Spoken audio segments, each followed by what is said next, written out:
Amaze 2013 model വണ്ടി, diesel വണ്ടിയാണ്. അപ്പോൾ ഡീസൽ വണ്ടികൾക്ക്, ഹോണ്ടയുടെ ഡീസൽ വണ്ടികൾക്ക് ചില മോഡലുകൾക്കാണ് വ്യത്യാസം, ചില മോഡലിൽ വ്യത്യാസമുണ്ട്.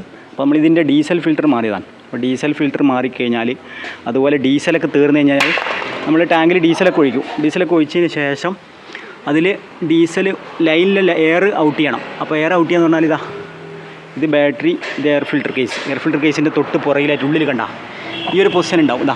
ഞാൻ കൈവെക്കുന്ന ഈ പൊസിഷനിൽ ഒരു ഹാൻഡ് പ്രൈമിങ് പമ്പുണ്ട്. ജസ്റ്റ് ഒരു പൈപ്പ് പോലെയാണ്, ഒരു ഫൈബറിൻ്റെ ഒരു ഇതുപോലെ. അത് ജസ്റ്റ് ഇങ്ങനെ പ്രസ് ചെയ്യുമ്പോൾ നമുക്കറിയാൻ പറ്റും. കണ്ടാ, ചില മോഡലുകൾക്കാണ് ഇവിടെ വരുന്നത്. ചില വണ്ടികൾക്ക്, ഹോണ്ടയുടെ ചില വണ്ടികൾക്ക് ജാസ്, അതുപോലെ സ്വിറ്റി ആ മോഡലുകൾക്ക് ആണെങ്കിൽ ഇതുപോലെ പാസഞ്ചർ സൈഡ് ഡോർ ഉണ്ടല്ലോ, അഥവാ passenger left side door, front left side ഡോറിന് താഴെയായിട്ട് ഇതിൻ്റെ അടിയിൽ വരും. അത് നമുക്ക് വണ്ടിയുടെ platform means passenger side door തുറന്നു കഴിഞ്ഞാൽ ഫ്ലോർ മാറ്റ് വരുമല്ലോ, ഈ ഫ്ലോർ മാറ്റ് ഇങ്ങനെ മാറ്റുക. ഫ്ലോർ മാറ്റ് മാറ്റിക്കഴിഞ്ഞാൽ ഇവിടെ ഒരു ക്യാപ്പ് വരും. ഫ്ലോർ മാറ്റ് മാറ്റിക്കഴിഞ്ഞാൽ ഇവിടെ ഒരു ക്യാപ്പ് ഉണ്ടാവും. ആ ക്യാപ്പിന് ജസ്റ്റ് ഒരു റബ്ബറിൻ്റെ ഒരു ടോപ്പ് ഉണ്ടാവും. ആ ടോപ്പ് തുറന്നു കഴിഞ്ഞാൽ അവിടെ ഇങ്ങനെ പ്രസ് ചെയ്യാനുള്ള ഒരു ഓപ്ഷൻ ഉണ്ട്. അപ്പോൾ അത് ഡിക്കിയിൽ, അതിൻ്റെ ടൂള് ഡിക്കിയിലുണ്ടാവും.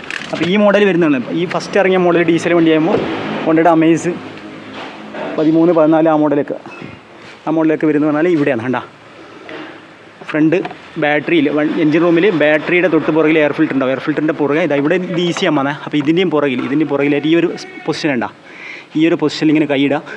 അവിടെ പൈപ്പ് ഇങ്ങനെ പ്രസ് ചെയ്ത് ലോഡാക്കുക. അമർത്തി ലോഡായി കഴിഞ്ഞാൽ നമുക്ക് വണ്ടി സ്റ്റാർട്ട് ചെയ്യാൻ പറ്റുന്നത്. അങ്ങനെയാണ് ഇതിൽ എയർ ഔട്ട് ചെയ്യുന്നത്. അഥവാ ലൈനിൽ ഡീസൽ ഫില്ലാക്കുന്നത് ഇങ്ങനെയാണ്. ഡീസൽ തീർന്നു പോയി കഴിഞ്ഞാൽ, അതുപോലെ ഡീസൽ ഫിൽറ്റർ മാറ്റിക്കഴിഞ്ഞാലൊക്കെ ഇങ്ങനെയാണ് ഇത് ഹാൻഡ് പ്രൈമിങ് പമ്പ് ലോഡ് ചെയ്യുക.